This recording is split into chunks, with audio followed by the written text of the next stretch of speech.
Recording in progress. Hey guys, it's Dr. May. Welcome today. We're going to be talking about beliefs and the body. So if you've ever had cognitive behavior therapy or been in a position where you were trying to challenge your thoughts, like challenge negative thinking in order to think something more positive, but it wasn't really working for you, one of the missing links might have been the body. So chances are your body is posed in such a way to hold those negative beliefs and keep them around. And so when we learn ways to adjust our body, it makes more room for the positive beliefs we're trying to reestablish that are more relevant to our life today. So we're going to talk about that and maybe fill in some missing gaps for you in terms of thinking in a more positive and realistic manner. Okay, so that's what the goal is for today. And this is part of the moving forward phase of therapy for sensorimotor psychotherapy. Okay, so beliefs and the body. All right, so here we go. So the first thing we have to define, trying to move my head thing here. Okay, it's important for us to define what core beliefs are. Okay, so think of like the core of an apple or the core of the earth. It's at the center of everything. So you have these core beliefs and then they're applied in different, more specific situations in other ways. But at the core of it, it's like you always come back to these general ideas about yourself, others, and the world. Okay, so that's what these little pictures are here, self, others, and the world. That's the symbols I'm going to use throughout this presentation today. All right, so let's define a little bit more. So there are most central ideas about ourselves, others, and the world. They usually develop in childhood, sometimes during stressful or traumatic periods in our life, and they were adaptive back then. There were realistic conclusions that we drew based on ongoing interactions we had with other people and with situations. So they were formed early, probably unconsciously, and we didn't even realize or remember when they even came about. They might just feel like facts. They might just feel like not just a belief that I have or an opinion I have, but this is actually the truth about myself, others, and the world. And so I take them literally. And then I base my decisions and my life choices from those beliefs, or I predict the future based on those beliefs, or I assume things about myself, others, and the world based on what I'm believing. Because at the core, I might truly just believe that they're true. And so because they were adaptive in the past, they tend to stick around. They tend to be rigid, and they could last well into my life, whether or not they're still adaptive for me. But because they were adaptive before, it's hard for me to let them go and change them. All right. And sometimes I go with this preconceived notion about myself, others, and the world based on these beliefs. And it's hard for me to see anything other than that. Or I see everything through the lens of these core beliefs. And it's hard for me to see things differently.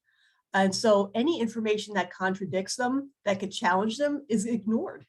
So like it says on the bottom, like the facts and the fake news, sometimes I don't even know what's fake and what's real. I just assume my core beliefs are facts. And it's hard for me to contradict them, even with evidence. All right, sound familiar a little bit, maybe? Okay, so this is a little complicated, but I promise I'm going to give some examples that kind of flesh this out and make a little more sense. But here's basically the sequence of how core beliefs are formed. All right, so there's some kind of external stimuli or some kind of interaction we're having with others or the world, okay? And those interactions impact my 5 building blocks, which are my 5 sense perceptions, my body sensations, my movements, my thinking, and my feelings. So those patterns happen over and over again, right? And as they happen, my brain compares this current situation with similar feeling situations that I've been in the past. It's like, oh yeah, that's kind of like that other time when this kind of similar thing happened. And so I make meaning based on those situations. So my brain is kicking in and interpreting it in a certain way based on my experience and based on the way my building blocks have been activated. So based on that meeting, I forecast what's going to happen in the future. Like, oh yeah, I've been through this before, so it's probably going to be this way again this time, because that's how the pattern has been for me. And so I respond based on that forecast, assuming the same thing's going to happen again. And when this happens over and over again, I form some meaning about myself, others, in the world. Okay, so it's like these patterns keep happening, and then the core meaning develops based on that. All right. So let's get some examples because it's going to make it a lot more clear, I promise. Okay. So, like I said, these things form earlier in our life. Even when we're babies, we start to form meaning. Even before we have words, we start to form meanings based on the way our interactions with our caregivers are going. So, this is like an attachment based belief system that it starts with a lot of the time. Okay. So, let's say there's a pattern where a baby cries and clings. Maybe it's us, right? Maybe I cry and cling, and the mother comforts the baby. So not that all mothers are perfect and every single time she's comforting the baby, but let's say more times than not, the baby cries, clings, and reaches for the mother, and the mother comforts the baby. So this happens over and over again. So the baby starts to learn, okay, it's worth it for me to cry and cling because I'm going to get a positive response. My mother's going to attend to my needs. She's going to try to make me feel better. And so I believe that if I cry and cling, I could predict a future that this is going to happen again, because it's happened many times before. It's realistic for me to assume that the future is going to be like the past because it's always kind of been like that for me. All right. So I make the meaning that it's worth it to reach out for help, that because people generally will respond in a positive way. Okay. So I could predict the future based on that. Okay. That kind of makes sense. So that's based on that specific type of interaction. Let's say the baby and the mother are having.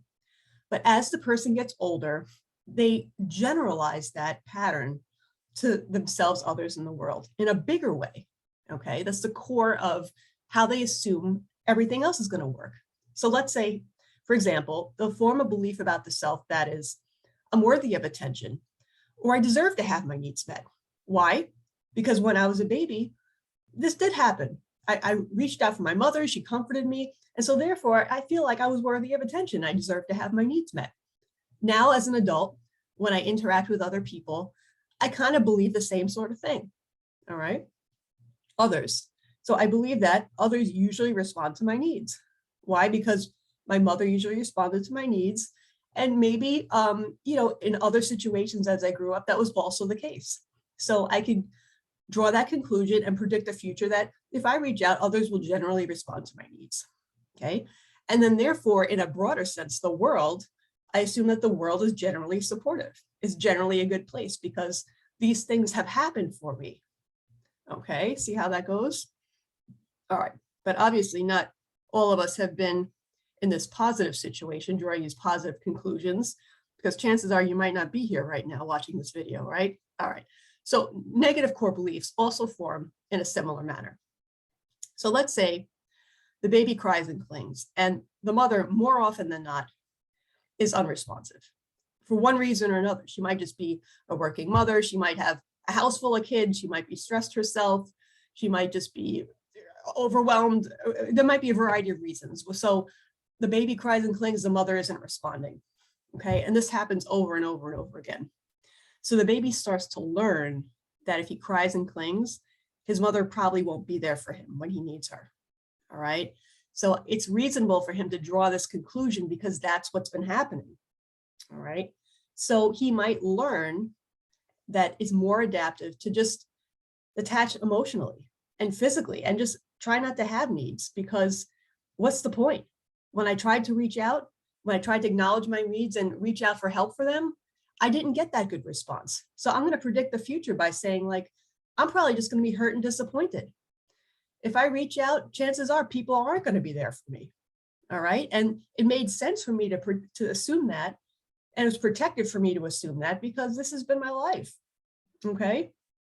So he's had these early experiences and now takes them into his life later on.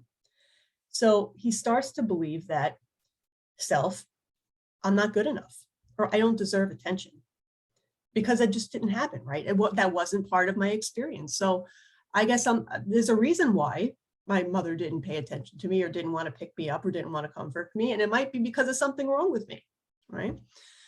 So assumptions about others, core beliefs about others. People don't like me. Oh, sorry about the bad grammar there. I should have edited that better. People doesn't like me. People don't like me, or people are too busy for me, all right? And assumptions about the world. The world is not a supportive place. Okay. And so I carry those into the world and into my life as an adult. And it kind of helps shape my experience now because I'm going through my life with these assumptions, with these core beliefs in the background. All right. Another key concept here, because this is sensorimotor psychotherapy. Our core beliefs in the body are hand in hand. There's a double arrow here.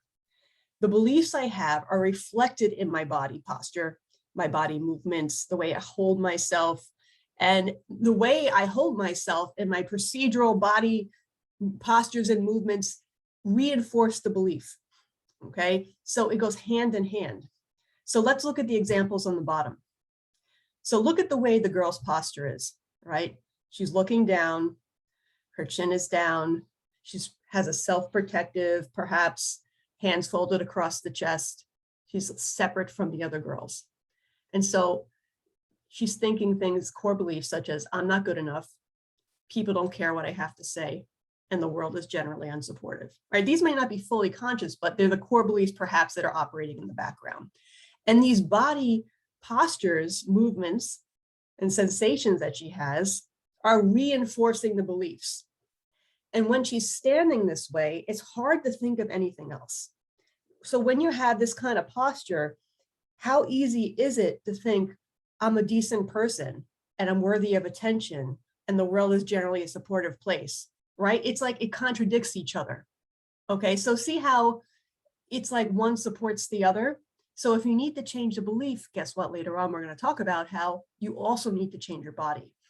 Okay.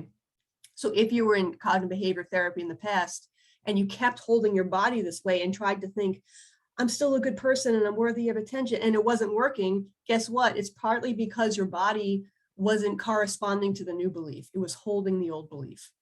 Okay. All right. But let's look on the other hand, right? Look at the guy on the left. He's smiling. He's like kind of open. He's making eye contact with the other person. So he might be thinking things such as, I'm a worthwhile person. People are generally there for me when I need them.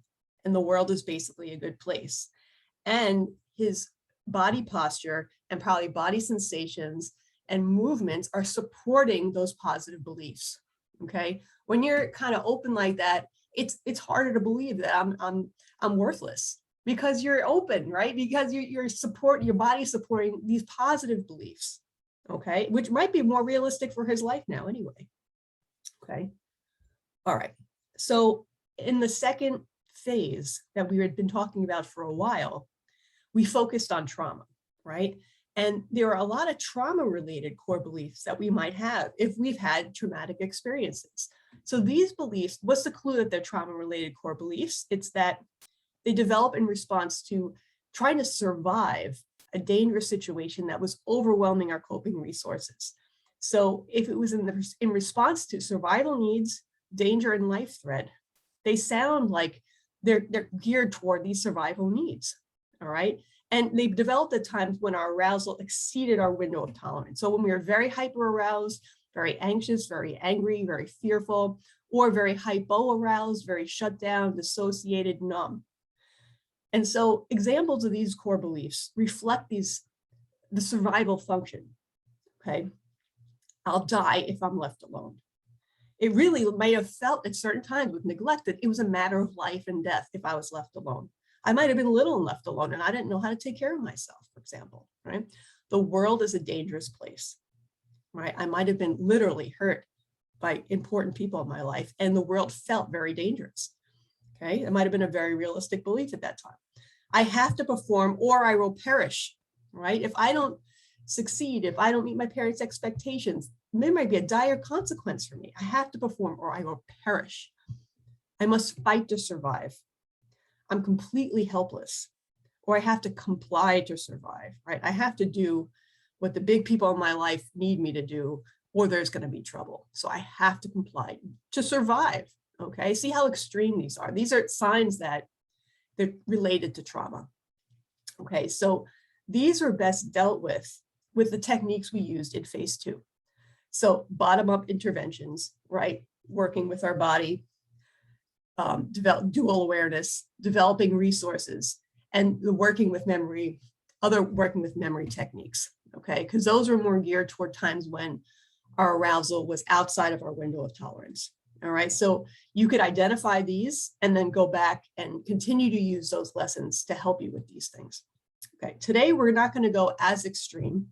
So some other beliefs that are within the window of tolerance, but maybe kind of toward the edges, are related to negative attachment experiences we had. So maybe some difficult interactions we had with the key people in our life, the key caregivers. And so they were painful, but we're still generally in our window of tolerance.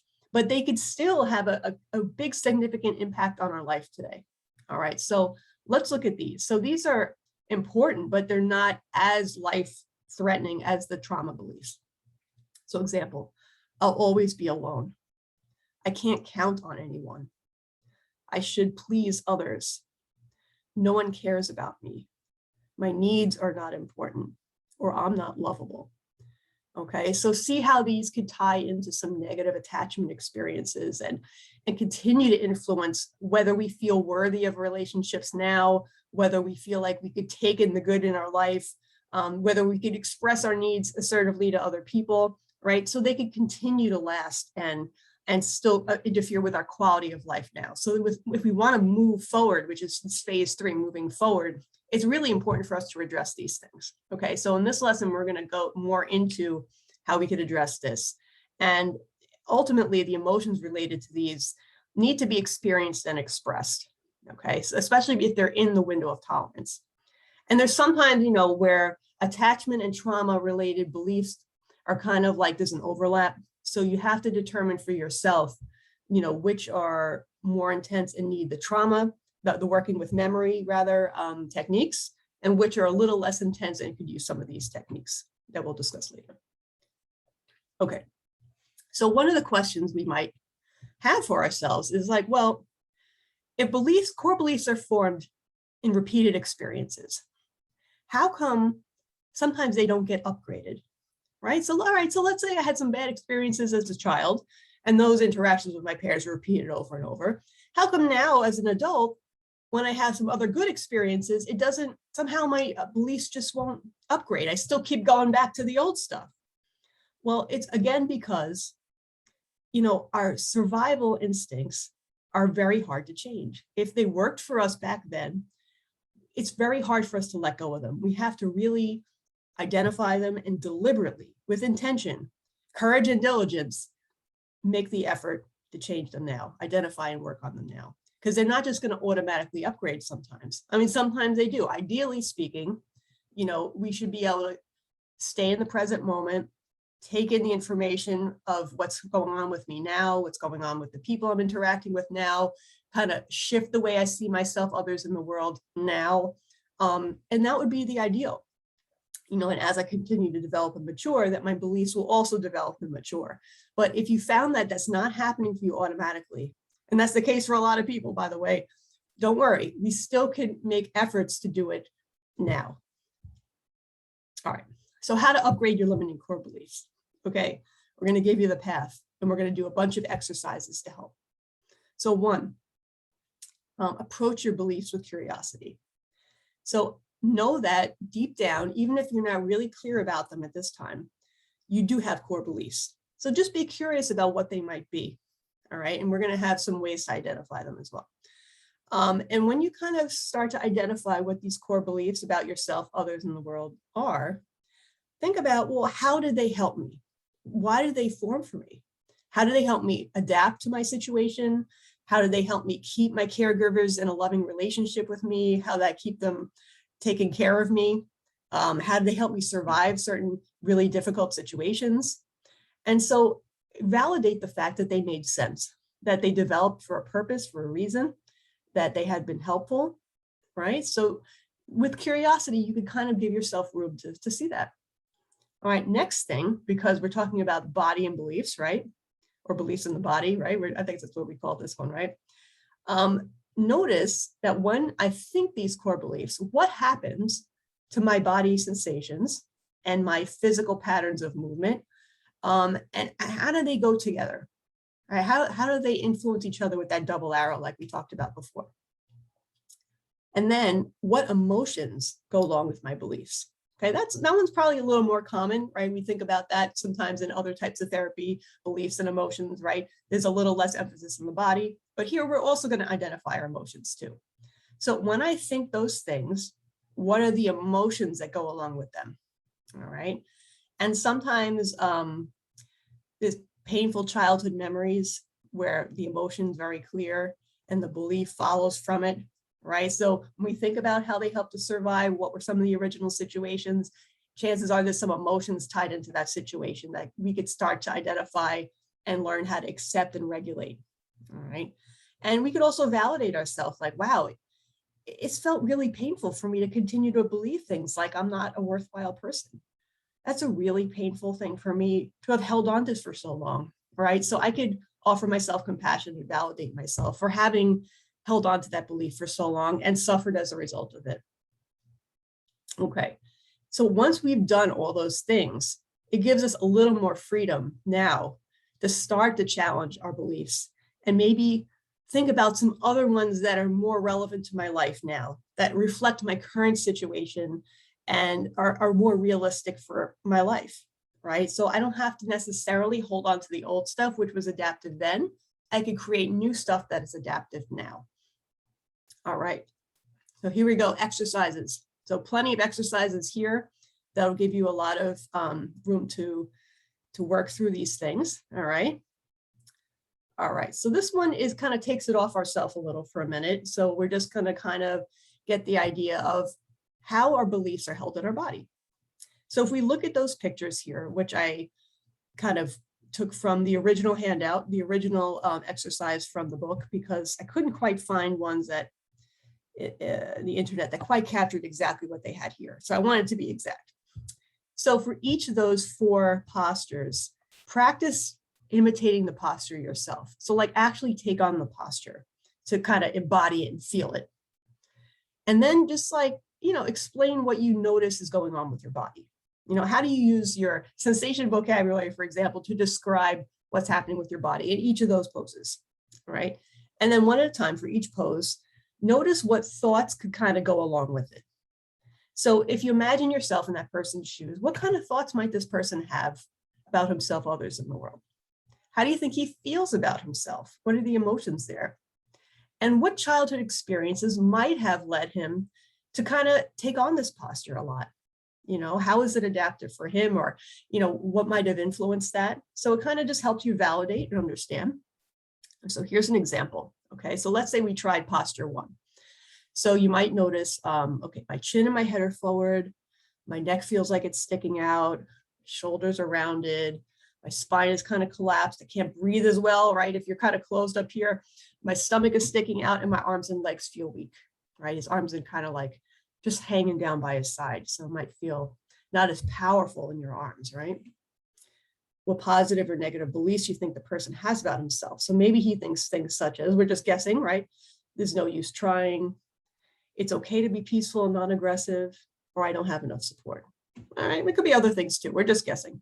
How do you think he feels about himself? Maybe low self-esteem, disempowered, insecure. Okay. Childhood experiences that may have influenced it. Maybe his parents put him down. Maybe he was teased by his peers. Maybe he didn't do really well in school. Okay. Could be other things as well. We're just taking some guesses. All right. So we want you to try that for each of those 4 postures here. All right. All right. So this one has a few pages to it. So just kind of take note of this. So discovering a core belief from your body.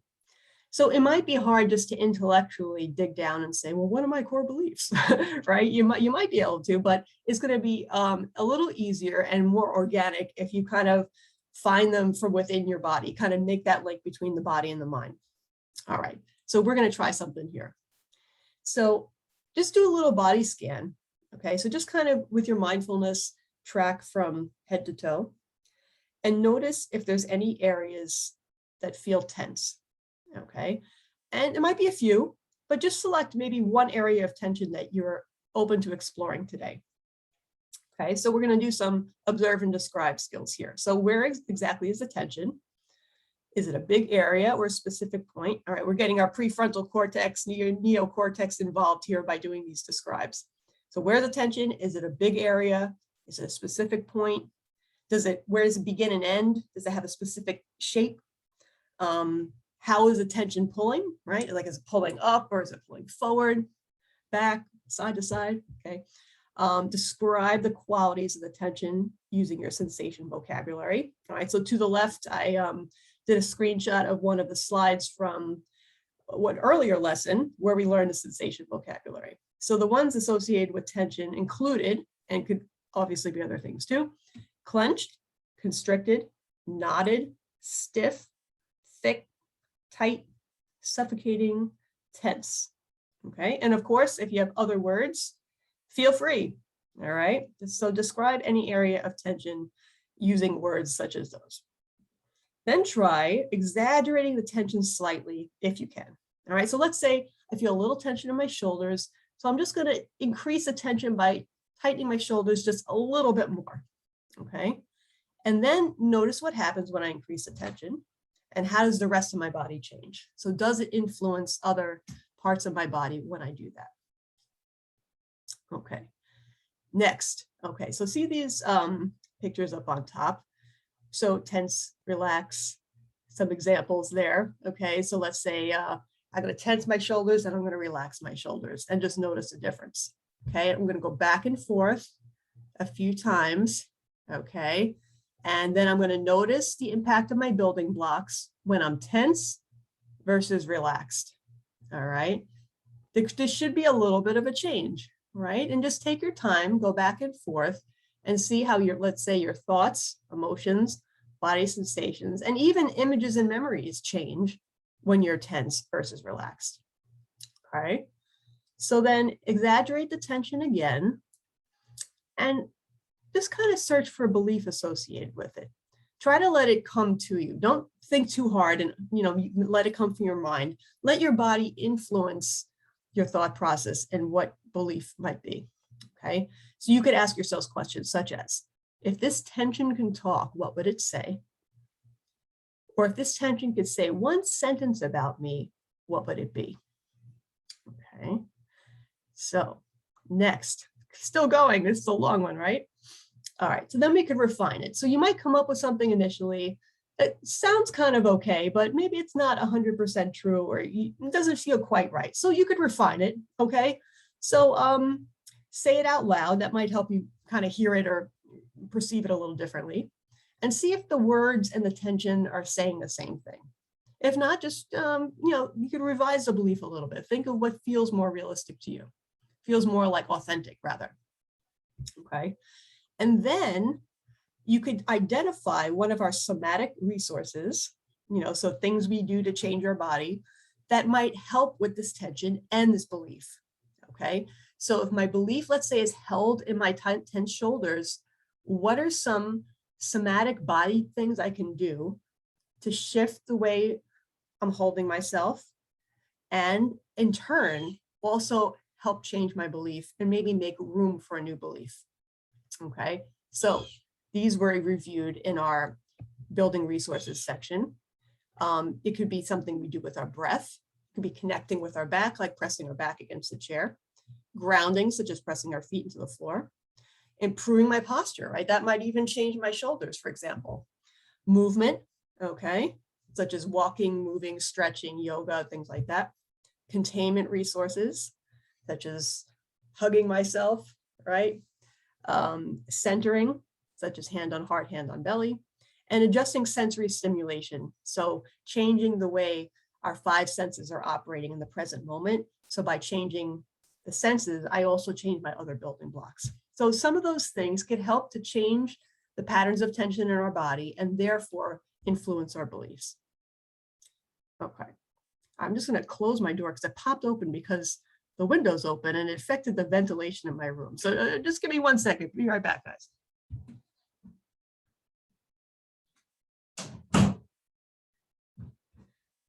Okay, I'm back. Sorry about that. Every once in a while, little strange things happen during the video making.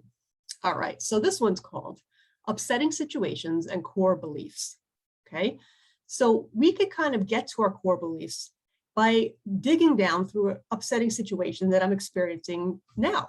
All right, so there might have been something that recently happened that I could use as a trailhead to kind of get down to what the core belief is.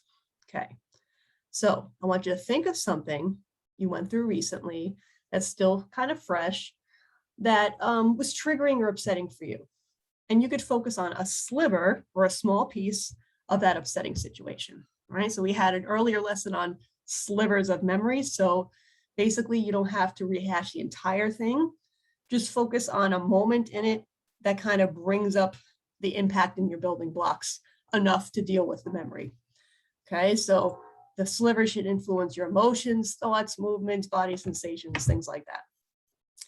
So once you're re-experiencing, reanimating that sliver of upsetting current memory, think about what are the core beliefs that might be underlying that situation.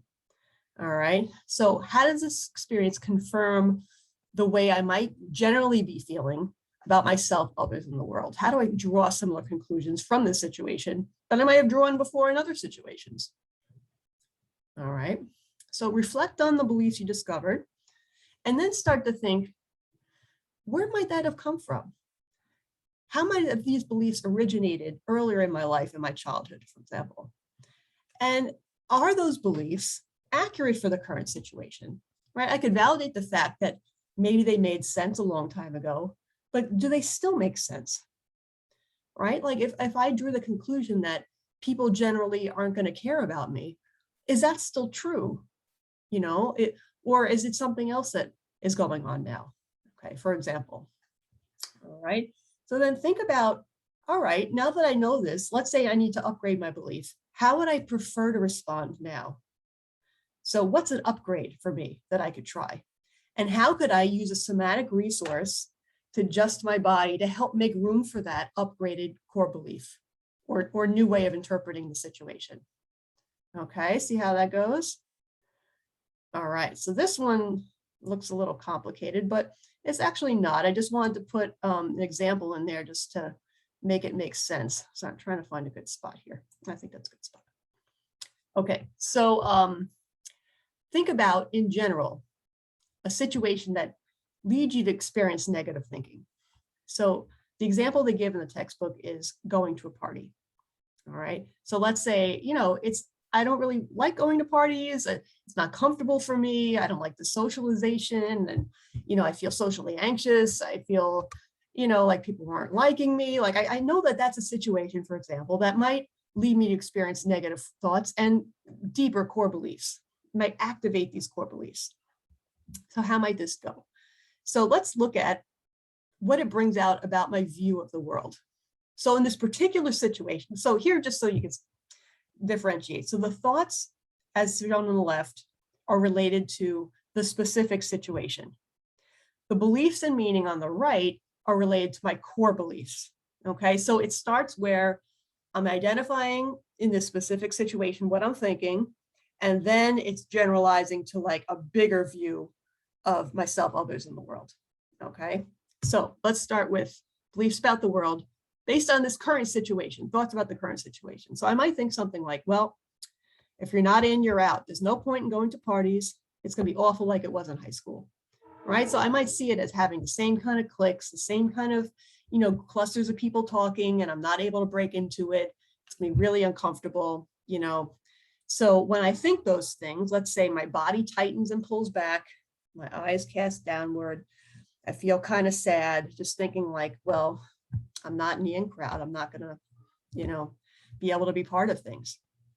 So what's the core belief behind that? More generally, the world is a cruel, unfair place, or life is always so hard, Other things. Okay, so let's look at others. So my beliefs about others, the thoughts in this situation about others might be, everyone will have fun but me. They'll think I'm boring. No one will talk to me. All right, so I'm getting in other people's heads. I assume what's going on with them, and pretty much like I'm being left out. Like they're having fun, they're not going to like me. They're probably not going to include me. And when I think those things about the party, what happens to my emotions and body sensations? I feel dejected and even sadder, and I want to curl up and cover my eyes. Oh, It just feels awful just thinking about that, right? And what's my more core belief about others? Others are not interested in me. No one likes me, right?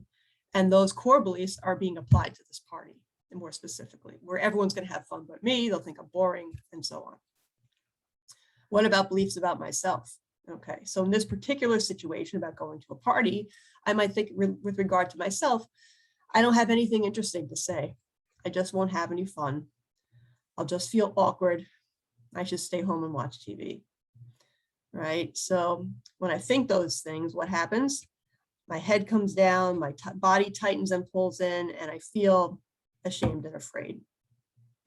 Okay, what's the core beliefs that it brings out for me? When I trace back a little deeper, I don't belong, I don't matter, and there's something wrong with me, right? So deep beliefs about myself. So again, I'm using the party example as a trailhead to get from specific to general about the way I see the world. Okay, and these core beliefs might apply in a variety of situations, a party being only one of them. Okay, so continuing with the same exercise.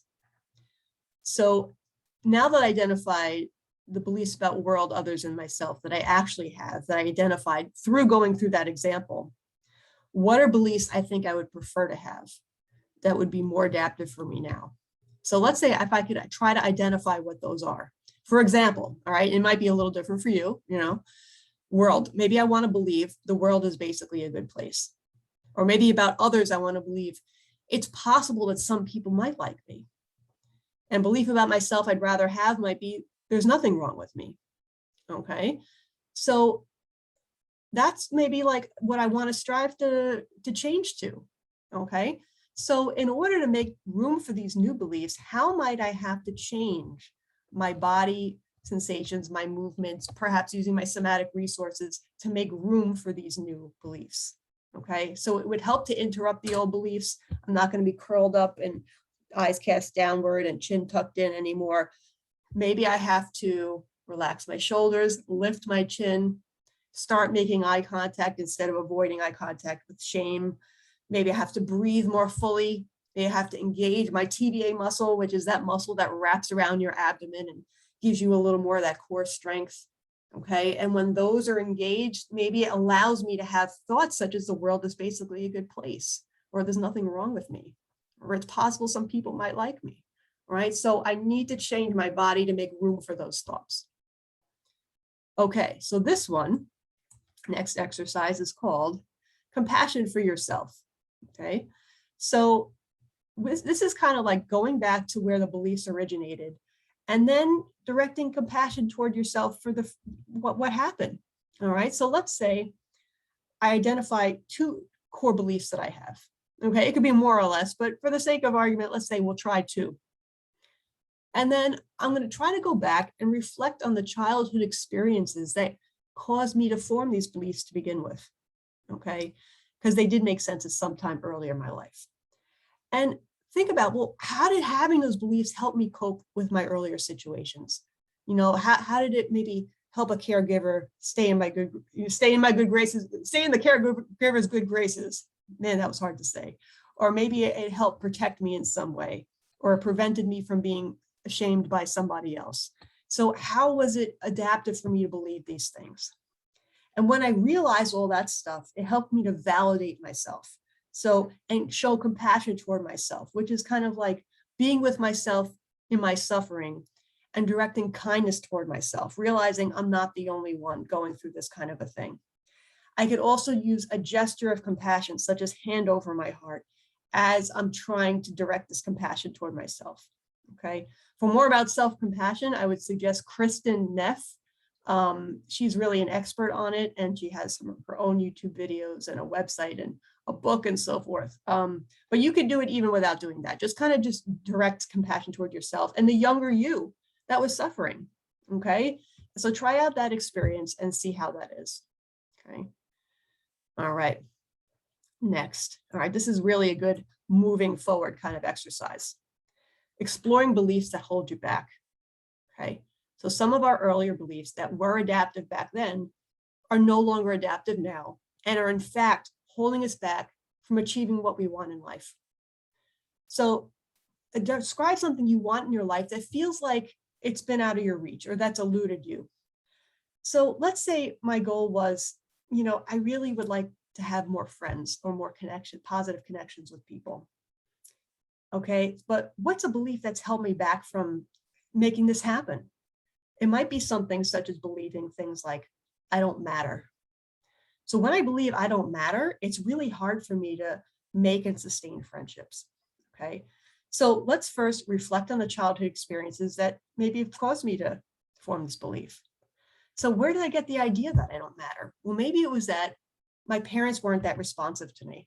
So when I reached out for help, I cried and clinged, they didn't respond to me. So I drew the conclusion that I don't matter. And then I took that conclusion and I brought it forward in my life.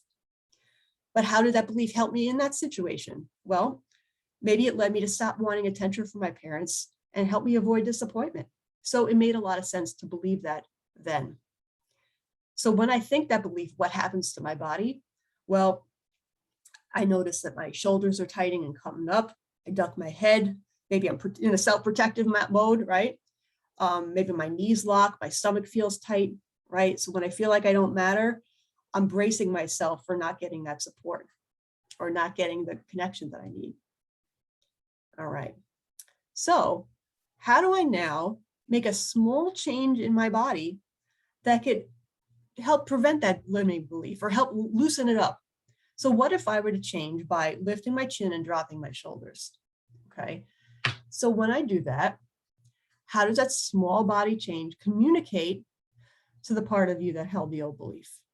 Okay. So maybe it starts to communicate to me like, maybe you deserve attention. Okay. It's a posture that opens me up to this idea that maybe I do deserve attention, not that, I don't matter. All right. That's interesting. So let's say those words to ourselves out loud. Okay. See what happens. So let's say I say to myself, I deserve attention. But I notice that when I say that, I don't know, there's still a little tension that creeps up because maybe I'm afraid to think that. It's like too bold for me right now. It's too radical. So, all right, let me adjust it a little bit. Okay. So I could change it to something that feels at this moment a little more believable. So maybe I could think something like, all right, you deserve attention, but sometimes you will be disappointed. But it doesn't mean you'll always be on your own. All right. So maybe, I'll leave some room for the fact that it's not going to happen all the time because the world's not perfect. Right. But at the same time, it leaves me some room for the possibility that it could happen. So that feels a little more realistic to me. So I'm able to relax my body as I think, you deserve attention, but sometimes you'll be disappointed, but it doesn't mean you'll always be on your own. All right. So it might be something like that I'm adjusting to. So don't be afraid to adjust. It's okay. So then, practice this new movement and this new thought, right? You practice the old one a lot, right? So you need new practice for the new one. So continue with the new movement and the new thought. Then think about that thing that you wanted that's out of reach. So let's say, again, I wanted to have more friends. So what if I'm having the posture of, I do sometimes deserve attention, but I might be disappointed. And I'm thinking that, and I'm standing up a little straighter. Maybe I'm allowing more possibility for that goal to happen. Maybe like it is possible for me to make new friends. Maybe, it's not as impossible as I thought, right? It's changing my outlook now. Okay. It all connects together. All right. Oh, and that's it. So many exercises in this one. I kind of forgot where we were. All right. Well, I hope this one was helpful for you guys. So don't forget the body when you're trying to change your beliefs. All right. It's not just a matter of willing yourself through it. You have to create the posture that's going to make it possible too. All right. Thanks for listening, and I'll see you again soon. All right. Bye, guys.